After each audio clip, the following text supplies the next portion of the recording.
నమస్తే ఫ్రెండ్స్, నేను మీ Sravani Harsha. Welcome back to our channel. ఇవాళ మన కథ అమెరికన్ అల్లుడు. కథని చివరి వరకు వినండి. నచ్చితే కనుక ఖచ్చితంగా తప్పకుండా ఒక్క లైక్ చేయండి.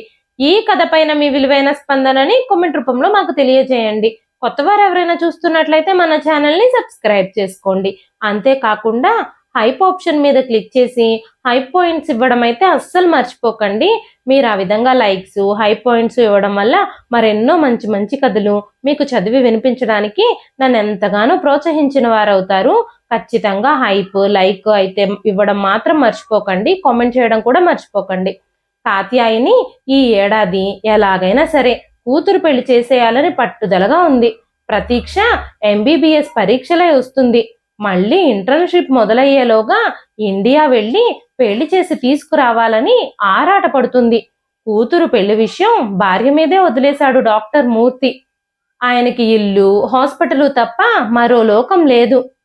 ఏనాడో ఇంటి బాధ్యత, పిల్లల బాధ్యత కాత్యాయని మీద వదిలేశాడు ఆయన. కూతురికి 23 నిండుతున్నాయి. ఇప్పుడు గనక అవ్వకపోతే మళ్ళీ 3 వరకు హౌస్ సర్జెన్సీ అయ్యే వరకు దానికి తీరికే ఉండదు అని ఆవిడ తొందరపడుతుంది. ఇండియా నుంచి అన్నగారు సూచించిన కొన్ని సంబంధాలలో కాత్యాయనికి 2-3 సంబంధాలు బాగా నచ్చాయి. 2 అబ్బాయిలు డాక్టర్లు, ఒక అబ్బాయి ఏమో ఇంజనీరు. కుటుంబాలు కూడా మంచివి, తమ హోదాకి సరిపోయినవి. అబ్బాయిలు స్మార్ట్ గానే ఉన్నారు. ఈ మూడింటిలో కూతురికి ఏది నచ్చితే అది చేసేయాలి అని ఆవిడ ఉద్దేశం. తాము అమెరికన్ సిటిజన్స్ కనుక డాక్టర్ చదివిన అబ్బాయిలు ఇలాంటి సిటిజన్షిప్ ఉన్న అమ్మాయిలని పెళ్లాడి అమెరికా రావాలని ఆరాట పడుతుంటారు గనక తన కూతురికి అనేక సంబంధాలు వచ్చాయి. ప్రతీక్ష అందగత్తె కాకపోయినా చక్కని కనుముక్కు తీరు, స్మార్ట్ అండ్ ఇంటెలిజెంట్ గర్ల్. ఇక్కడ డాక్టర్ సీట్ దొరికిందంటేనే ఆ సంగతి తెలుస్తుంది. తన కూతురు విషయంలో అబ్బాయిలకు తన కూతురు నచ్చడం కాదు, తన కూతురు కూడా వాళ్ళకి నచ్చాలి, తన కూతురికి వాళ్ళు నచ్చాలి. ముందు తామిద్దరూ వెళ్ళి ఏదో ఒక సంబంధం ఫిక్స్ చేసేసి ఫోన్ చేయగానే భర్త, కొడుకు, ప్రతీక్ష వచ్చేటట్టు ఏర్పాట్లు చేసి ఇండియాకి కూడా టికెట్ కూడా బుక్ చేసేసుకుంది కాత్యాయిని. కూతురు సెలవులకి రాగానే రాత్రి ఇండియా ప్రయాణం విషయం ఎత్తింది. ఇన్నాళ్ళు కూతురెక్కడా ఏ అమెరికన్నో ఇంకెవరినన్నానో చేసేసుకుంటుందేమోనని భయం కాత్యాయనికి ఉన్న మెడిసిన్ కాకుండా ఎలా చేయడం అని ఆలోచించింది. చెప్పినా చదువు మధ్యలో కూతురు ఒప్పుకోదని తెలుసు గనక కూతురు అలాంటి పని ఇప్పటి వరకు చేయనందుకు దేవుడికి నమస్కారం పెట్టుకుంది. పిల్లలు అమెరికాలో పుట్టి పెరిగిన వాళ్ళని ఇండియన్స్ లాగానే పెంచారు కాత్యాయని, మూర్తి. ఇంట్లో తెలుగు మాట్లాడడం, వీలైనప్పుడల్లా పిల్లల్ని ఇండియాకి తీసుకెళ్లడం, తెలుగు పాటలు, తెలుగు సినిమా క్యాసెట్లు చూపించడం, ఇంట్లో పూజలు, వ్రతాలు, తెలుగు పండగలన్నీ జరిపించుకోవడం, పట్టు చీరలు కట్టుకోవడం, తెలుగు పిండి వంటలన్నీ చేస్తూ అమెరికాలో ఉన్న తెలుగు జీవితమే పిల్లలకి చూపించారు. అయితే అక్కడే పుట్టి అక్కడే చదువుతున్న వాళ్ళకి ఆ భాష, ఆ దేశం, ఆ స్నేహితులు, ఆ ఇన్ఫ్లుయెన్స్ తప్పనిసరిగా అవుతుంది. కనుక పిల్లలు బయట అమెరికన్స్ లాగా ఇంట్లో ఇండియన్స్ లాగానే ప్రవర్తించేవారు. కూతురికి పెళ్ళిడొచ్చాక తమ మాట కాదనదు అన్న ధైర్యంతోనే కూతుర్ని కూడా సంప్రదించకుండానే పెళ్లి కొడుకుల వేట మొదలు పెట్టింది. పెళ్లి చూపుల వరకు ఏర్పాట్లు చేసేసింది కాత్యాయని. తల్లి అందించిన ఫోటోలు చూసి చెప్పింది విని ప్రతీక్ష తెల్లబోయింది. తన వెనక తనకి చెప్పకుండానే ఇన్ని ప్రయత్నాలు చేసిన తల్లికి తన మనసులోని మాట చెప్పే సమయం వచ్చేసిందని గ్రహించింది ప్రతీక్ష. వెంటనే తన మనసులోని విషయం చెప్పేసింది. కూతురు అతి మామూలుగా చెప్పిన మాట కాత్యాయనికి నెత్తిన పెద్ద బాంబే బద్దలైనంత షాక్ తగిలింది. ఒక రకం అచేతన స్థితి కలిగింది. కళ్ళు పెద్దవి చేసి మాట రాక అలాగే చూస్తూ ఉండిపోయింది. 2 నిమిషాలు. ఏమిటి, నీవు నీవు ఆ మైక్ని పెళ్ళాడతావా? వాడు వాడు అండర్ గ్రాడ్యుయేట్, డిపార్ట్మెంట్ మెంటల్ స్టోర్స్లో పనిచేసే మైక్ని పెళ్ళాడతావా?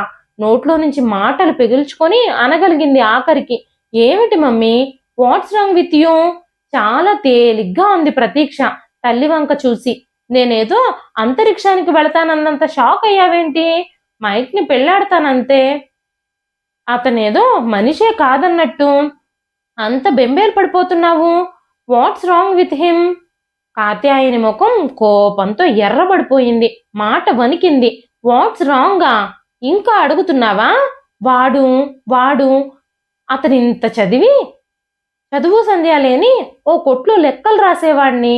ఆఫ్టర్ ఆల్ వారానికో 100, 200 డాలర్లు సంపాదించేవాడిని చేసుకుంటానంటున్నావా? ఇంకా వాట్స్ రాంగ్ అంటావా? మనం ఇండియన్స్, అతను అమెరికన్. ఆ విషయం అటుంచి అన్నీ ఉండి ఓ చదువు సంధ్య లేని వాడిని చేసుకుంటావా? కోపంతో మాటలు తడబడ్డాయి. ఏమిటి మమ్మీ, మైక్ ఇంజనీరింగ్లు, డాక్టరేట్లు చదవకపోవచ్చు. He is pin educated, cultured person. Somehow I like him. గోళ్లు ట్రిమ్ చేసుకుంటూ నిమ్మకు నీరెత్తినట్టుగా అంది ప్రతీక్ష. తర్వాత కాత్యాయని ఎంత గొడవ చేయాలో అంతా చేసింది.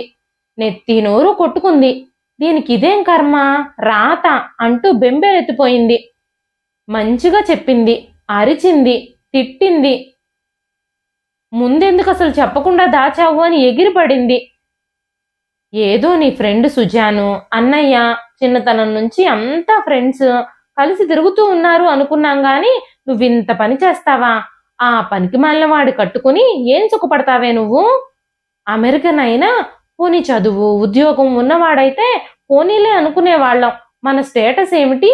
వాడు మన అల్లుడైతే తల ఎలా ఎత్తుకు తిరగగలమే? పోనీ మా సంగతి అలా ఉంచు, నువ్వెలా బ్రతుకుతావు? ఇన్నాళ్ళు ఈ విషయం దాచి మమ్మల్ని మోసం చేస్తావా? ఎన్నాళ్ల నుంచే ఇదంతా జరుగుతుంది? ఆగకుండా అరిచింది కాత్యాయిని. తల్లి అరిచినంతసేపు ఊరుకుంది. మమ్మీ, నువ్వెంత అరిచినా నా నిర్ణయం మాత్రం మారదు. నాకు మైక్ అంటే చిన్నప్పటి నుంచి ఇష్టం. అతను అట్టే చదువుకోకపోవచ్చు, కానీ అతనంత వెల్ మేనర్డ్ మగాణ్ణి నేను ఇంతవరకు చూడలేదు. వాళ్ళు మనంత గొప్పవాళ్ళు కాకపోవచ్చు, కానీ సంస్కారం, గౌరవ మర్యాదలు ఉన్న కుటుంబం వాళ్ళది. అతను నేనంటే ప్రాణం ఇస్తాడు. అతను అట్టే సంపాదించలేడు నిజమే, కానీ డాక్టర్ని నేను సంపాదిస్తాను కనుక మా సంసారానికి ఏ లోటు ఉండదు. ఇన్నాళ్ళు మీకెందుకు చెప్పలేదంటే, నా మెడిసిన్ అయ్యాక గాని నేను పెళ్లి చేసుకోను. మా పెళ్లికి మీరు ఎలాగూ అప్పటి వరకు అంగీకరించారు కదా. మెడిసిన్ అయితే నాకు ఆర్థిక స్వాతంత్రం ఉంటుంది కనుక పర్వాలేదు అని ఆలోచించాను.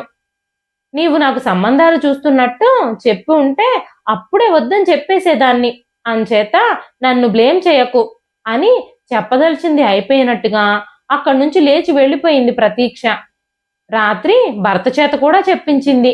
తల్లి తండ్రి ఎన్ని విధాలుగా చెప్పినా కూడా ప్రతీక్ష పట్టుదల విడవలేదు. ఆఖరికి కూతురి అభీష్టానికి తలవగ్గొక తప్పలేదు ఆ తల్లి తండ్రికి. ప్రతీక్ష పెళ్ళై 6 ఏళ్ళయింది. 4 ఏళ్ల కూతురు, 2 ఏళ్ల కొడుకు.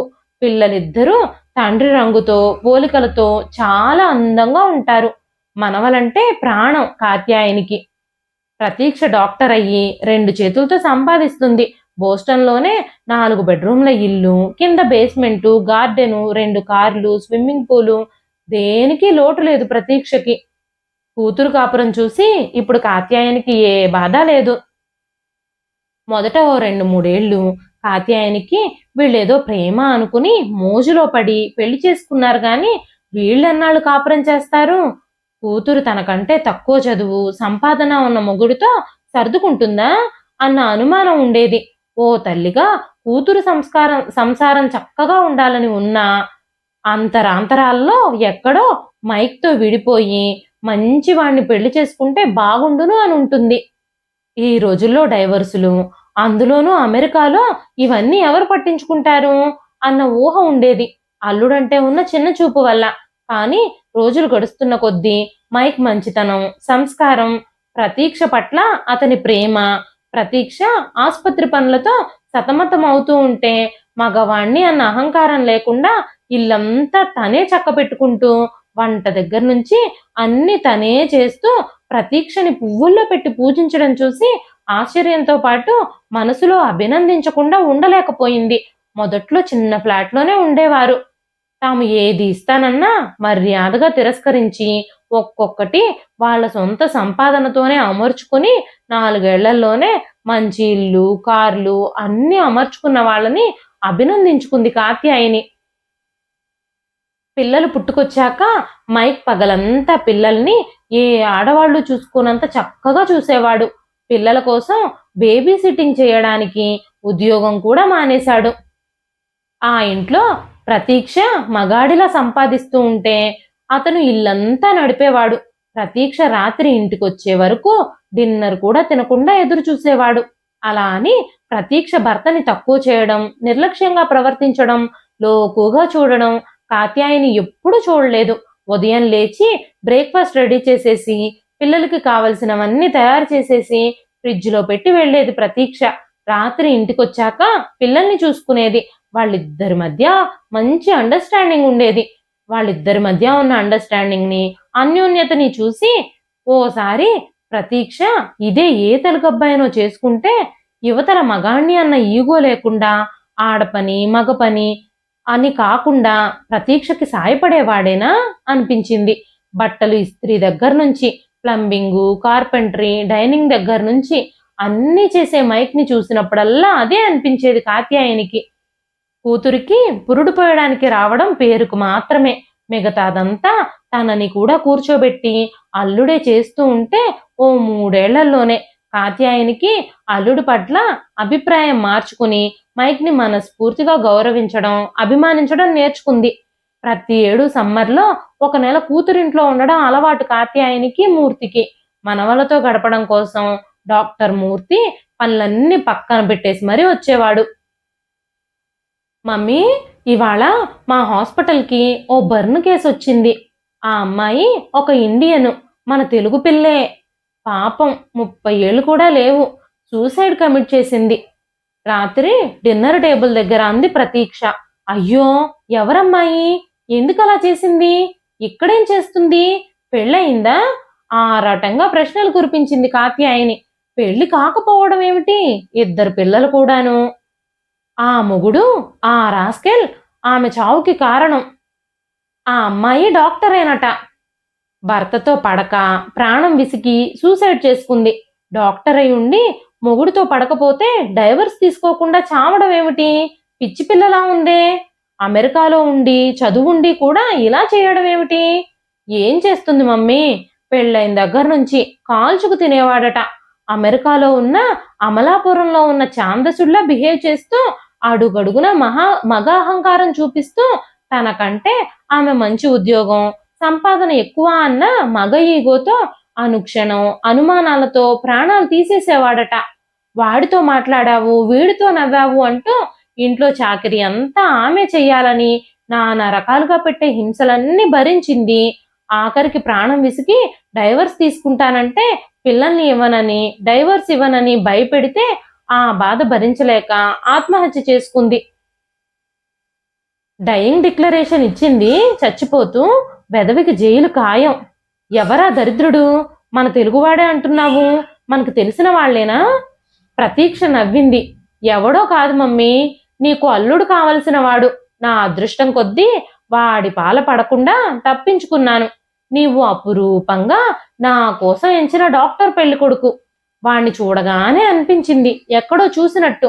ఆ తరువాత వివరాలు తెలిసాక మై గాడ్ అనుకున్నాను. కాత్యాయని మొహం తెల్లబడిపోయింది. కలవరంగా కూతురు వంక చూసింది.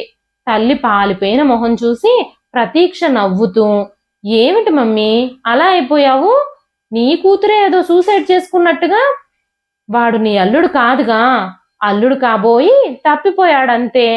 అసలు నన్ను అడిగితే మన ఇండియాలో ప్రతి అబ్బాయిని ఓ 1 ఏడాదో 2 ఏళ్ళో అమెరికా పంపాలి అని అంటాను.